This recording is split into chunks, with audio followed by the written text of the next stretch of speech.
요한계시록 1장 9절에서 20절, 신약성경 맨 뒤에 있죠. 요한계시록 1장 9절에서 20절입니다. 제가 먼저 읽겠습니다. 나 요한은 너희 형제요 예수의 환난과 나라와 참음에 동참하는 자라.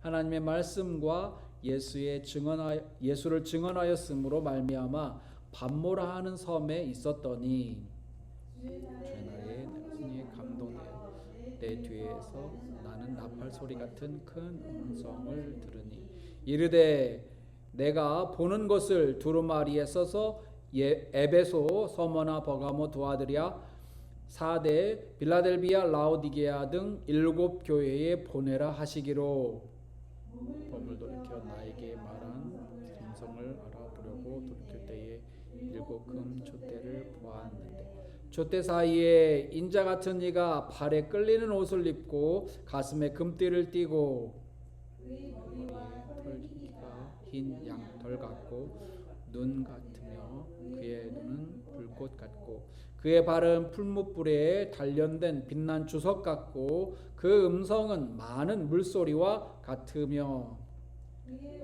손에 7 별이 있고 그의 입에서 좌에 날선 검이 나오고 그 얼굴은 해가 힘있게 비친 것 같더라. 내가 볼 때에 그의 발 앞에 엎드려져 죽은 자 같이 되매 그가 오른손을 내게 얹고 이르시되 두려워하지 말라. 나는 처음이요 마지막이라. 살아있는 자라 내가 전에 죽었었노라. 볼지어다 이제 세세토록 살아있어 사방과 음부의 열매를 가졌다. 그러므로 내가 본 것과 지금 있는 일과 장차 될 일을 기록하라. 20절 같이 읽겠습니다. 시작. 내가 본 것은 내 오른손에 7 별의 비밀과 또 7 금 촛대라. 7 별은 7 교회의 사자요 7 촛대는 7 교회니라. 아멘. 자리에 착석하시겠습니다. 제가 오늘 설교 제목을 요한계시록을 통해 복 주시는 주님의 말씀 이렇게 정했습니다. 많은 사람들이 하나님의 예언의 말씀을 해석하려고 노력했습니다. 그런데 그 예언의 말씀을 잘 풀면 복이지만 잘못 해석하면 독이 됩니다. 특히 사람들이 요한계시록을 어려워했습니다. 왜냐하면 요한계시록에는 많은 상징들이 나오는데 잘 이해가 안 되었기 때문이죠. 근데 이 상징들은 마치 시크릿 코드처럼 그 비밀을 아는 사람만 그것을 이해할 수 있었습니다. 그래 다행히도 이 상징들이 다른 곳에서 온 게 아니라 거의 구약 성경, 요한계시록은 신약 성경의 맨 끝이고 성경의 맨 끝이잖아요.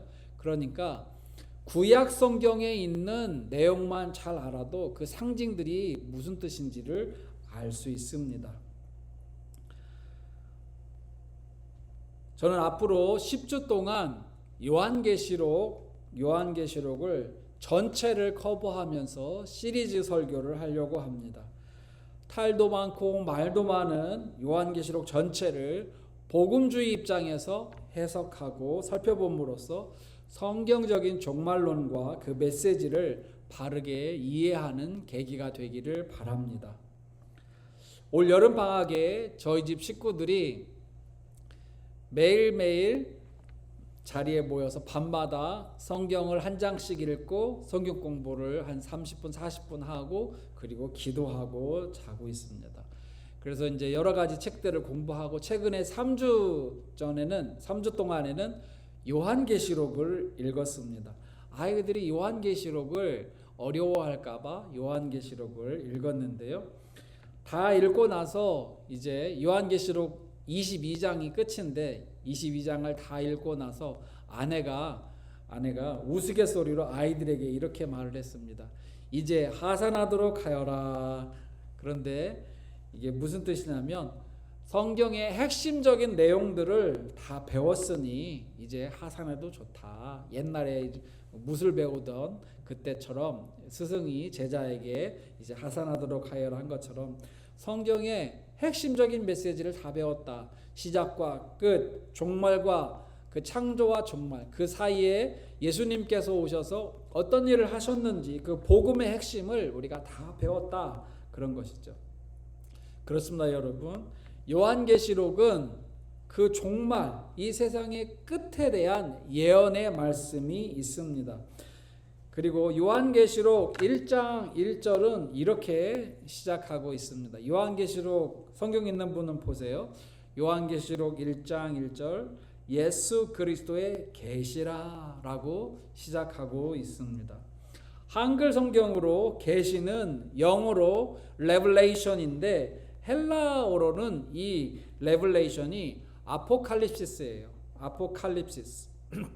이 헬라어에서 영어 아포칼립스라는 단어가 유래되었습니다. 그 뜻은 계시, 묵시 또는 세계적 종말, 대파괴 등등의 뜻이 있습니다. 그래서 이 묵시 문학을 한국말로 묵시 문학을 아포칼립틱 리터러처라고 말합니다. 성경 한글 성경도 그 한글 성경의 책 제목을 우리 그 요한계시록을 딸 때에 요한계시록이라고 명령을 했잖아요. 그러니까 그 요한이 계시를 받은 그 책, 계시록 또는 묵시록. 그래서 장르로 치면은 묵시문학에 속하죠. 예, 그 종말론에 속하는 문학, 묵시문학, 아포칼립틱 리터러처에 속합니다. 그런데 이 요한계시록은요, 무서운 내용만 있는 책이 아닙니다. 이 책에는 복도 있고, 이 책을 잘 보면 복을 받는다라는 내용도 있고요. 이 책을 또 계속 읽어보면, 요한계시록을 끝까지 읽어보면 성도들을 향한 주님의 위로와 또 평안, 또 소망 주심을 알 수 있습니다. 요한계시록을 읽으면 무서운 책이 많아요. 무서운 내용들이 많아요. 심판도 나옵니다. 그래서 무서워요. 그렇지만 꼭 무서운 책만은 아닙니다. 3절을 보면 요한계시록 1장 3절을 보면, 자, 우리 한번 같이 읽어보겠습니다. 시작. 이 예언의 말씀을 읽는 자와 듣는 자와 그 가운데 기록한 것을 지키는 자는 복이 있나니 때가 가까움이라. 네, 요한계시록 말씀을 읽고 듣고 지키는 그 사람이 복이 있다라고 말씀하셨어요. 그러니까 베드로 사도가 이런 말씀을 하셨거든요. 예언의 말씀은 사사로이 풀 것이 아니다라고 했는데, 정말 그 말씀처럼 예언은 사사로이 풀 것은 아니지만 반대로 예언의 말씀을 잘 이해해서 그 말씀을 지키면, 지금 1장 3절의 말씀처럼 지키면 복이 되는 것입니다. 그러므로 오늘 우리는 요한계시록 강의 그 첫 번째 시간으로 요한계시록을 통해 주시는 복이 무엇인지를 살펴봄으로써 은혜를 나누기 원합니다. 자, 그렇다면 요한계시록을 통해서 요한계시록을 읽고 듣고 지키는 자들에게 주님이 주시는 복은 무엇일까요? 요한계시록을 통해 얻는 첫 번째 복은 예언을 읽고 듣는 복입니다. 예언을 듣고 읽고 듣는 복. 자, 9절부터 10절 19절에 보면 요한이라는 분이 나옵니다. 나 요한은 너희의 형제요 예수의 환난과 나라와 참음에 동참하는 자라. 대략적인 어떤 뉘앙스를 주는데요. 요한은 지금 예수의 환난을, 그리고 그 환난을 참음에 참고 있는 자다, 동참한 자다라고 말해줬어요. 그 시대에는 환난이 심했고요. 사도 요한도 그 환난을 참는 자였습니다. 하나님의 말씀과 예수를 증언하였으므로, 그러니까 오늘날로 말하면 전도를 하였으므로, 그렇기 때문에 반모라는 섬에 있었더니, 반모라는 섬에 유배되어 있었습니다.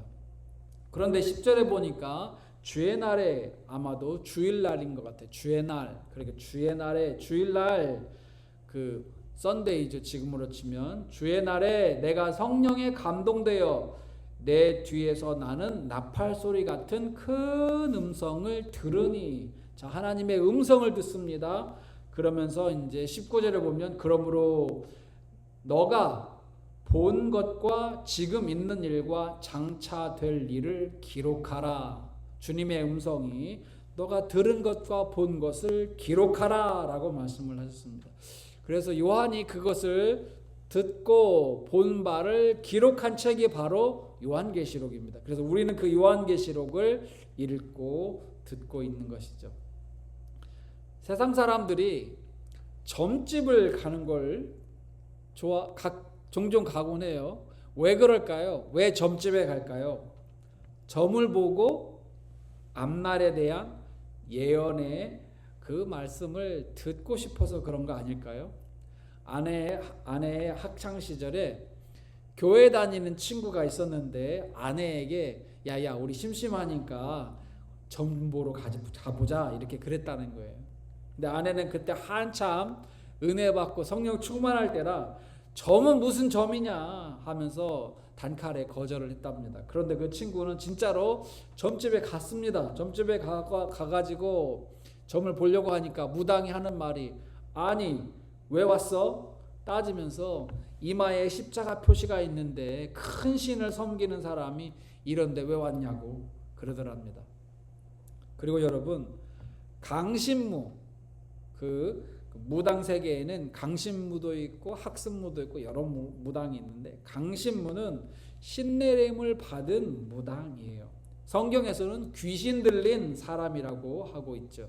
그러니까 강신무는 귀신 들린 사람인데 귀신은 과거는 어느 정도 알지는 모르겠어요. 하지만 미래는 모릅니다.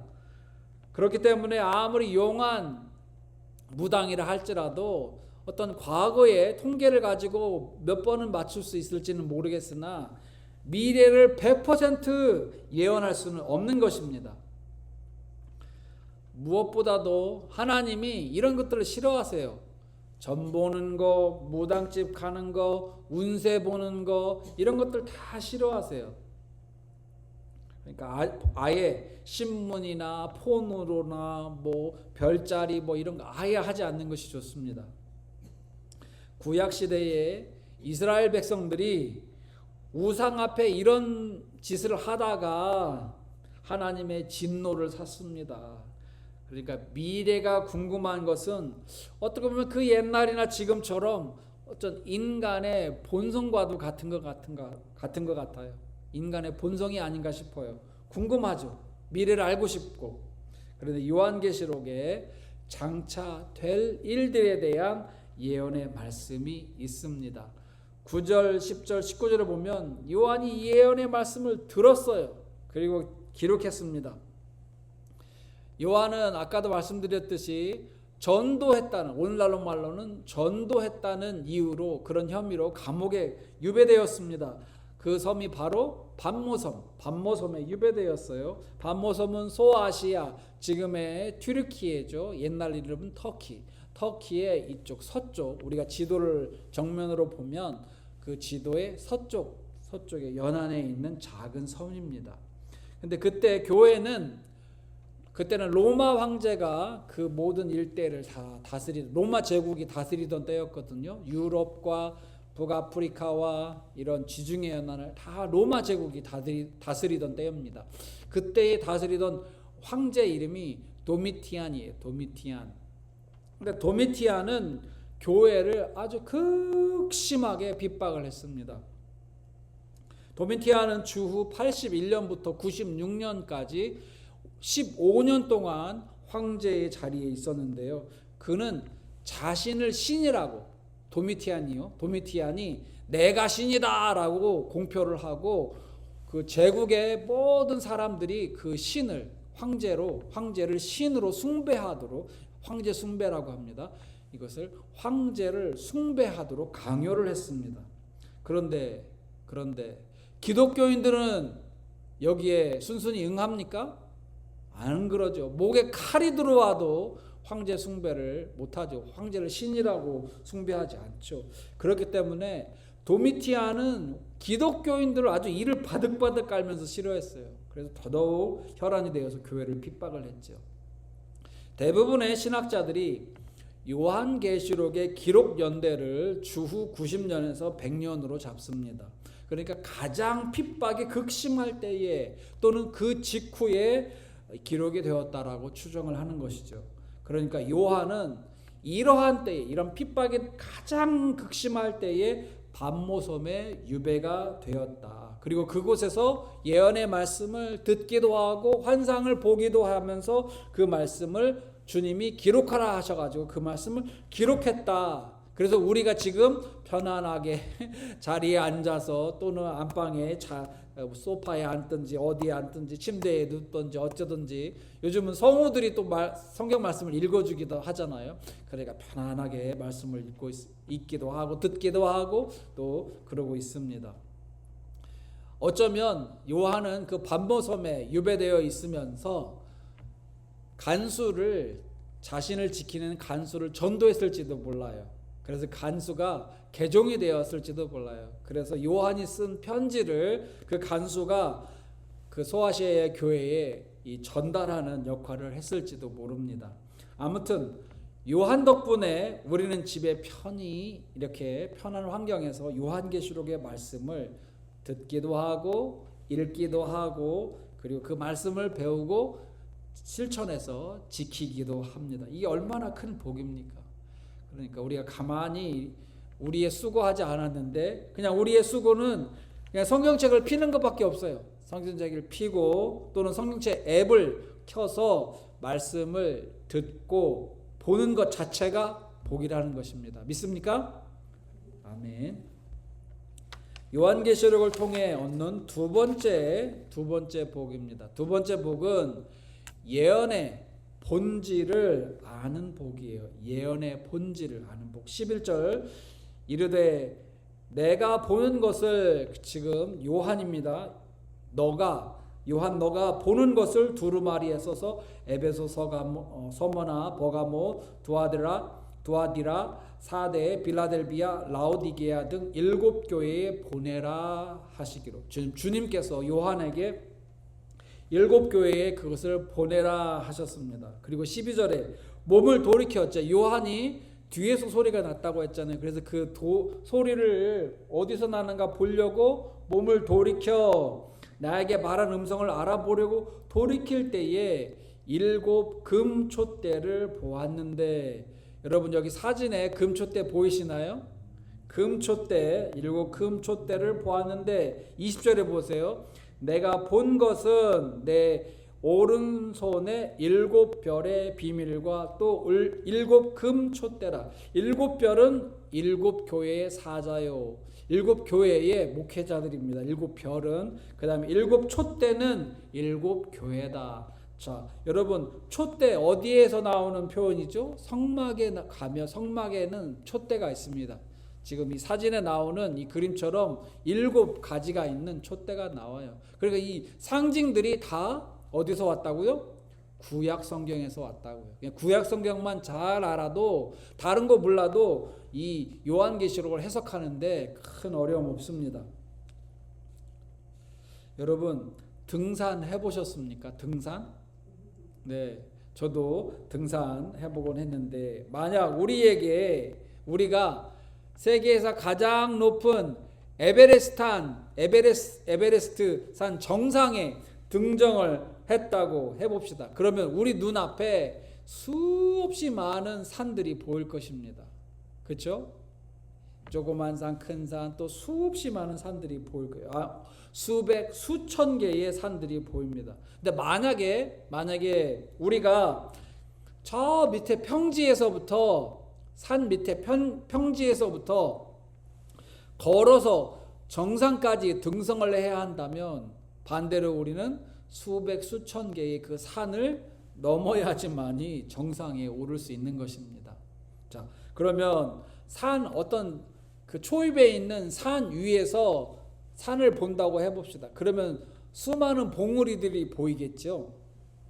이처럼 예언의 말씀은 1차 수령자가 있어요. 첫 번째 봉우리에서 그 말씀을 보는 사람, 1차 수령자가 있고 시간이 지나면서 2차, 3차, N차의 수령자가 있습니다. 수신자들이 있어요. 즉 요한계시록에 나오는 예언의 말씀은 오직 여기 나오는 7교회만 해당되는 말씀이 아니에요. 그 7교회에도 해당이 되지만은 그리고 또 오직 한 번만 성취되는 말씀도 아니에요. 그 말씀이 계속 성취되고 이제 마지막에 성취될 말씀이 남아있는 것입니다. 11절, 12절, 20절 말씀에도 나와 있듯이 요한계시록의 수령인들은 소아시아 7교회들입니다. 크게 보면 7교회들은 요한이 목회하던 목회 관할권 안에 있던 교회들입니다. 사도 요한이 목회하던 목회 권할권 안에 있던 교회들이에요.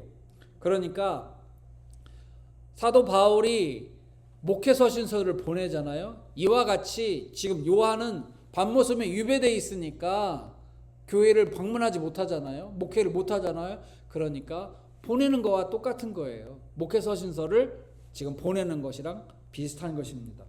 하지만 그 수령인이 꼭 7교회에만 국한되지 않습니다. 그때 당시 박해받는 모든 성도들이 1차 수신자라고 해도 무방합니다. 요한계시록은 그들에게 보다 더 큰 의미가 있습니다. 1차 수신자들에게 보다 더 큰 의미가 있어요. 그렇다고 우리는 후대 사람들이잖아요. 요한계시록을 2000년 후에 읽는 후대 사람들에게 의미가 결코 적다고 할 수 없겠습니다. 왜냐하면 종말의 메시지가 있기 때문이에요. 아직 성취되지 않는 예언의 말씀, 다시 말해서 종말이 남았기 때문에 여전히 우리에게도 유의미한 것이라는 것입니다. 자, 예언이 이루어질 때 그 예언이 참인지 거짓인지를 밝혔죠. 이게 예언의 성질입니다. 예언이 이루어져야 그 예언이 진짜다, 아니다라는 것이 판별이 되는 것이죠. 예언은 본질상 미래에 대한 말씀입니다. 따라서 그러니까 과거에 예언된 말씀이 미래에 성취되면 그 예언이 끝나는 것이죠. 근데 그 성취되기 전까지는 아직 예언이 끝나지 않았습니다. 아직도 살아있죠. 자, 현재 우리는 영어로는 already but not yet. already but not yet의 시대에 살고 있어요. 무슨 말씀이냐면 2000년 전에 이미 하나님의 나라가 도래했습니다. 하지만 아직 그 하나님의 나라가 완성되지는 않은 시대에 우리가 살고 있는 거예요. 하나님의 나라가 이미 임했습니다. 그러나 not yet, 아직 완성되지 않은 시대에 우리가 살고 있어요. 요한계시록의 예언에 따르면 종말의 때에 하나님의 나라가 완성된다고 나옵니다. 자, 이 사실이 말해주는 한 가지 기쁜 소식이 있는데요. 그것은 무엇이냐면 아직까지는 기회가 있다는 것입니다. 아직까지는 기회가 있다. 무슨 기회일까요? 회개하고 다시 태어날 기회. 불신자들이 아직까지는 회개하고 다시 태어날 기회, 새 생명을 얻을 기회, 이마에 예수 그리스도라는 이름이 새겨질 기회. 성령님이 이마에 인을 치신다고 했는데 생각해 보니까 요한계시록에 보면 맨 마지막 집에 나와 예수 그리스도의 이름이 이마에 새겨진다. 그러니까 예수 그리스도의 이름이 새겨질 기회, 이마에. 우리는 눈에 보이진 않죠. 생명책에 이름이 기록될 기회가 아직은 남아있는 거예요. 어떤 사람이 이런 말을 했습니다. 우리 한번 읽어볼까요? 시작. 2번 태어난 사람은 한 번만 죽고 한 번만 태어난 사람은 2번 죽는다. 수수께끼 같죠? 엄마 뱃속에서 육신의 이 탄생, 응예하고 태어나는 거 한 번 태어나는 겁니다. 그래서 우리가 인생을 살면서 예수님을 믿고 회개하고 거듭나면 2번, 본어겐 2번 태어나는 것입니다. 그렇지만 이 사람은 죽을 때는 우리 육신의 죽음 한 번만 죽습니다. 영원한 죽음이 없어요. 육신의 죽음 한 번의 죽음만 있어요. 그런데 엄마 뱃속에서 응애하고 태어났는데 사는 동안 예수님을 안 믿었어요. 그러면 본어게인이 없는 거잖아요. 그러니까 한 번만 태어난 사람은 2번 죽는다. 육신이 죽을 때 죽고 둘째 사망이라고 나와요. 요한계시록에. 둘째 사망. 예수님을 모르는 사람, 생명책에 이름이 없는 사람은 이 lake of fire, 불로 된 연못, 이 불못에 던져진다고 되어 있어요. 그게 둘째 사망이라고 되어 있어요. 그래서 2번 죽는 것입니다. 예언에 따르면 마지막 심판 때에 영생에 들어갈 사람과 영벌에 들어갈 사람을 나눈다고 하셨어요. 영생, 영벌을 나눈다고 하셨어요. 그때는 아무도 모릅니다. 그리고 그 결과도 아무도 모릅니다. 오직 하나님만 아십니다. 하나님만 아세요. 그때와 그 결과를 하나님만 아세요. 자, 우리가 할 수 있는 최선은 기회가 있을 때에 그 기회를 잡는 것입니다. 자, 우리 여러분들은 예수님을 믿는 분이라고, 그 기회를 잡은 분들이라고 믿습니다. 그런데 우리 주변에는 아직도 그 기회를 잡지 못한 사람들이 있어요. 어떤 사람은요, 7살에 예수님을 믿는 사람이 있어요. 복음을 영적으로 깨닫고 어린 나이에. 어떤 사람은 10대에, 어떤 사람은 20대에, 어떤 사람은 미루다가 나이가 많이 들어서 예수님을 믿는 사람이 있죠. 그런데 이 회심한 나이가 어리든 나이가 많든 만약에 회심을 하긴 했다면 구원은 받죠. 근데 무슨 차이가 있냐? 바로 상급의 차이가 있습니다. 상급의 차이. 죽기 전에 나이 많이 들어서 회심하면 상급이 적어요. 지옥에 가는 것보다는 부끄러운 구원이라도 받는 게 1000배, 10,000배 낫죠. 그런데 상급이 없을 수도 있고 적습니다. 하나님의 예언은 반드시 이루어질 것입니다. 그러므로 지혜로운 사람은 그 예언대로 그 종말이 닥칠 텐데 미래의 어느 때에 미리미리 준비를 잘 하는 사람이 지혜로운 사람입니다. 여러분은 지혜로운 분이라고 믿습니다. 하지만 우리 주변에는 아직 종말을 대비하지 못한 분들이 있거든요. 그분들에게 전도하여서 그분들도 종말을 준비할 수 있도록 돕는 분들이 되기를 축원합니다. 자, 요한계시록을 통해 얻는 세 번째 복은 예언자를 알고 믿는 복입니다. 예언자를 알고 믿는 복. 13절에서 18절까지를 보면은요, 그 예언의 말씀을 해주시는 분이 누구인지에 대한 설명이 쭉 나옵니다. 요한에게 예언의 말씀을 전해주시는 분에 대한 묘사가 나와요. 바로 그분이 예수 그리스도. 아까 1장 1절에 어떻게 되어 있다고 그랬죠? 예수 그리스도의 계시라. 지금 예언의 말씀을 해주시는 분이, 계시를 주시는 분이 바로 예수 그리스도십니다. 그러니까 이 표현, 이 묘사들은 다 예수님에 대한, 다시 오실 예수님에 대한 묘사인 것입니다. 그런데요, 사람들이 착각 또는 오해하는 것이 있어요. 착각 또는 오해하는 것이 있냐면 뭐냐면, 예수님은 사랑의 하나님의 아들이신데, 성자 예수님이신데 십자가에 돌아가시기까지 사람들을 사랑하신 분인데, 예수님은 사람들을 결코 벌하지 않을 것이다. 벌하지 않으실 것이다. 결코 무섭게 장차 오실 예수님은 절대 무서운 분이 아니실 것이다 라고 착각을 해요. 여러분, 오해하시면 안 됩니다. 마지막 날에 오실, 재림에서 오실 예수님은요, 무서운 분이십니다. 무서운 분이세요. 사람들이 몰라서 무식해서 하는 말입니다. 재림에서 오실 예수님 엄청 착하시고 엄청 순하시고 엄청 부드러우시고 엄청 사랑스러우신 분이실 거야. No. 몰라서 그런 말을 하는 거예요. 구약 성경만 봐도 알 수 있어요. 구약 성경에 하나님의 성품이 나오거든요. 출애굽 당시에 하나님이 이스라엘 백성을 구원하시기 위해서 얼마나 오래 참으시고 얼마나 그들을 사랑하셨습니까? 근데 출애굽 딱 했는데 시내산에서 모세가 40일을 하나님의 말씀을 언약을 받으러 올라갑니다. 그러니까 40일 동안 안 내려오니까 백성들이 송아지를 만들어요. 금송아지를 만들어요. 막 난잡하고 막 난리 법석을 핍니다. 그때 하나님이 어떻게 하셨습니까?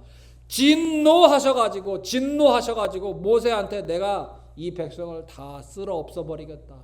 하나님 진노하시는 분이세요. 무서운 분이십니다. 사랑의 하나님이신과 동시에 정의와 공의를 갖고 계시는 하나님이신 거예요. 하나님을 한쪽만 보고 착각하고 오해하면 안 돼요. 사랑의 주님이 마지막 때에 오실 때는 사람들이 진노할 리가 없어. 예수님이 어떤 분인데 진노하시겠어? 진노할 리가 없어라고 하는데 no. 너무 나이브, 너무 순진해가지고 어린애 같은 그런 생각을 하고 있는 거예요. 장차 오실 예수님은 2000년 그 전에 초림하실 때 오신 예수님은 어린 양으로 오셨거든요. 순한 어린 양. 여러분 양이 얼마나 순한지 아시잖아요. 목자가 지금 데려다가 칼로 목을 따려고 해도 그냥 찍소리도 않고 그냥 가만히 있습니다. 그게 어린 양이에요. 초림 예수님, 처음에 오신 예수님은 순한 양으로 오셨지만 재림에서 오실 예수님은요 순한 양이 아니십니다. 성난 사자같이 오십니다. 성난 사자같이. 제가 어릴 적에 저희 옆집에 개가 있었거든요. 그 개가 얼마나 무서웠는지 몰라요. 그 옆집에 갈 일이 있을 때마다 이 개가 와와와와 얼마나 짖어대는지 제가 어릴 적에 엄청 무서웠는데 한 번은 그 묶어놓은 끈이 풀러져가지고 막 달려와가지고 저의 뒷다리를 딱 물었거든요. 아 이거 엄청 무섭더라고요. 개한테 물려보셨나요? 우리 취집사님 한번 물려보셔서 그 무서움을 알 텐데 정말 무서워요. 개가 막 달려들면요. 네, 여러분 생각해 보세요. 개하고 사자하고 비교가 됩니까? 성난 사자가 달려온다. 죽습니다. 진짜 이거는 오줌을 질질 쌀지도 몰라요. 무서워가지고. 예수님이 재림에서 오실 때는요 순한 양으로 오시지 않습니다. 여러분. 그토록 기다리며 그토록 많은 기회를 줬는데도 불구하고 믿지 않아? 심판의 주님으로 오십니다. 심판의 주님으로 오세요. 그런데 예수님을 믿기 전에 예수님이 오시기 전에 이 재림 예수님이 오시기 전에 우리가 예수님을 알고 믿을 수 있다는 것 엄청난 축복입니다. 여러분 이게 지금은 잘 모르겠지만 종말이 오고 우리가 정말 완전 심판대에서 영벌 영생 나눠지는 그 순간이 되면 와 이거는 진짜 지옥은 진짜 와 너 절대 가면 안 되는 곳이구나. 그때는 이제 피부에 확 와닿을 거예요. 얼마나 이게 큰 축복인지. 17절에 보면 우리가 읽지는 않았지만 요한계시록 1장 17절에 보면 요한이 내가 볼 때에 그 발 앞에 엎드려져 죽은 자 같이 되매.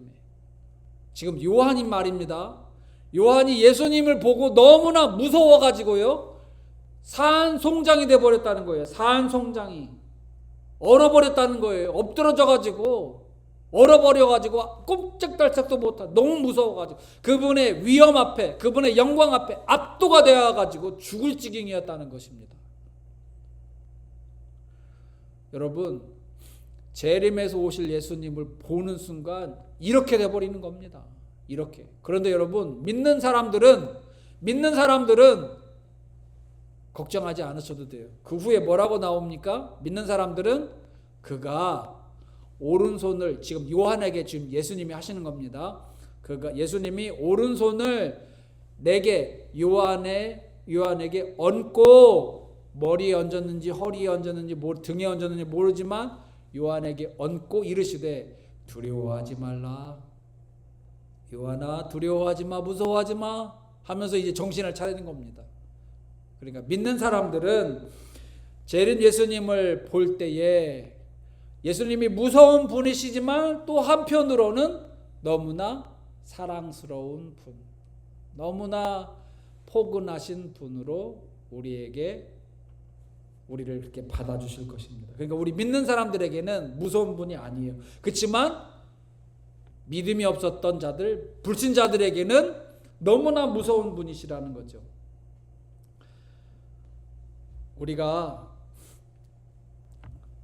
여러분은 그 예수님을 믿는 복을 지금 얻은 줄 믿습니다. 혹시 동영상을 보거나 또는 나중에라도 영상을 보시는 분들 중에 아직도 예수님을 안 믿는 분이 있다면 오늘이라도 당장 예수님을 구주로, 나의 구주, 구원자요 주님으로, 주인으로 모셔드리고 구원을 받는 분들이 되기를 축원합니다. 자, 우리가 지금까지 주님이 요한계시록을 통해서 주시는 복이 무엇인가를 살펴봤어요. 첫 번째 복은 예언을 읽고 듣는 복. 요한계시록 1장 3절에 주님이 말씀하셨죠. 이 예언의 말씀을 읽고 듣는 자, 그리고 그 말씀을 지키는 자는 복이 있다. 그래서 이미 우리가 이 예언의 말씀을 읽고 듣고 있기 때문에 우리는 복받은 줄 믿습니다. 두 번째는 예언의 본질을 아는 복. 자, 예언은 2000년 전에 요한계시록은 2000년 전에 약 2000년 전에 기록되었는데 예언은 그때만 딱 하고 땡 끝났습니까? 일회성으로 끝났습니까? 아니면 앞으로 예언이 성취될 예언이 있습니까? 앞으로 종말이 남아있기 때문에 예언은 남아있습니다. 그리고 이 예언의 말씀은 요한계시록 말씀은 1차 수신자인 지금 소아시아 7교회뿐만 아니라 그때 당시 핍박받는 성도들에게 큰 의미가 있고 뿐만 아니라 그 말씀 속에서 얻어지는 교훈도 또한 우리에게 큰 뜻이 있습니다. 그렇기 때문에 예언의 본질을 아는 것이 복이에요. 한 번이 아니라 계속적으로 이루어진다. 세 번째, 예언자. 오늘 요한계시록에서 이 예언의 말씀을 해주시는 예언자가 누구라고 나옵니까? 예수 그리스도를 알고 믿는 것이 복입니다. 그럼 근데요, 세상에 가짜가 참 많습니다. 가짜. 내가 예수다 하고 하는 사람이 지금 한국에 200명도 넘는다고 해요. 여러분 200명도 넘는데요, 한국에. 자칭 예수가요. 내가 예언자다 하는 사람이요, 수십 명도 넘어요. 이런 세상입니다. 가짜가 이렇게 많아요. 그런데 자신들이 자기가 예수다, 자기가 예언자다 하는 사람들이 있는데, 근데 왜 종말이 없습니까? 이 예언의 말씀에 따르면 주님이 오시면, 재림에 오시면 종말이 나타나는데 왜 종말이 없어요? 지금 종말에, 이 성경에 예언된 종말의 징조가 없잖아요. 심판도 없고 왜 없는 겁니까? 그래서 그 이단에 속아 넘어가는 사람들을 보면 왜 이렇게 어리석은지 모르겠어요. 왜 이렇게 어리석은지 모르겠어요. 그 지구적 대재앙들, 7 대접이 쏟아지면 지구적 대재앙이 발생하거든요. 근데 왜 그런 재앙이 없는 거냐고요.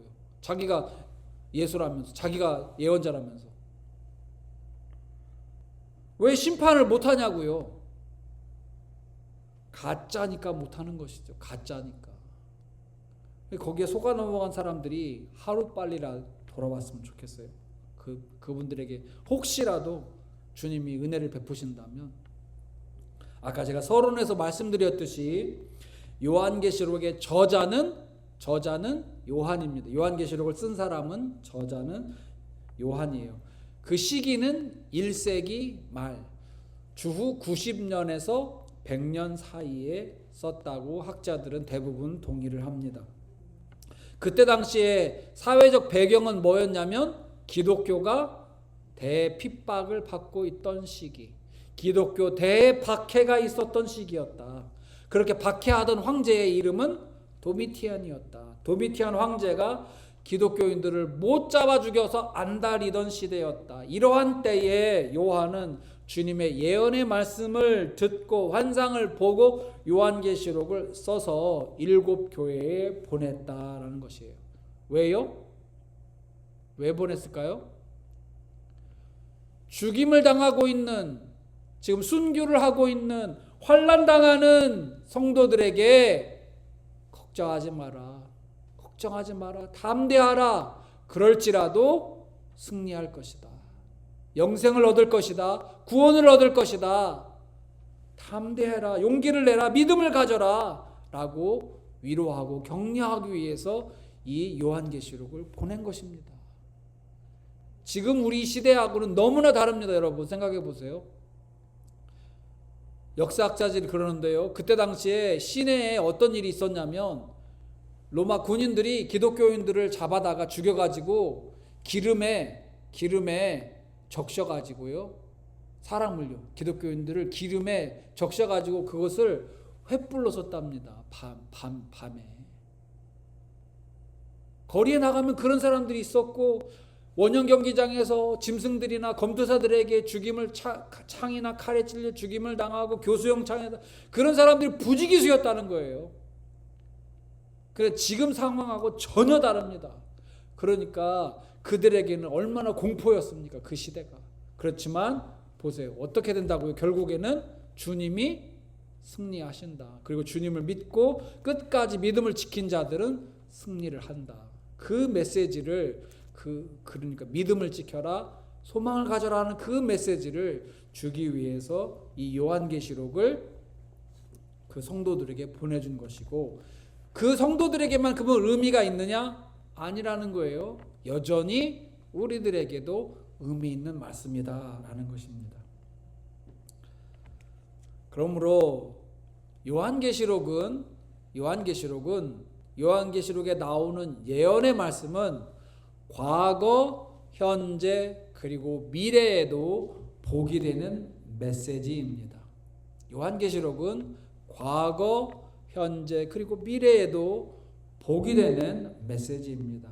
옛날 분들이나 오늘 현대 기독교인들이나 주님이 언제 오실지 모르지만 우리 다음 세대에 주님이 만약에 안 오신다면은 우리 다음 세대 기독교인들도 이 예언의 말씀을 읽고 듣고 지키면 복이 되는 말씀입니다. 여러분과 제가 이 예언의 말씀을 주신 주님을 끝까지 잘 믿고 마지막 때를 잘 준비하는 분들이 되기를 우리 주 예수 그리스도의 이름으로 간절히 축원합니다. 함께 기도하시겠습니다. 사랑의 하나님 아버지, 감사드립니다.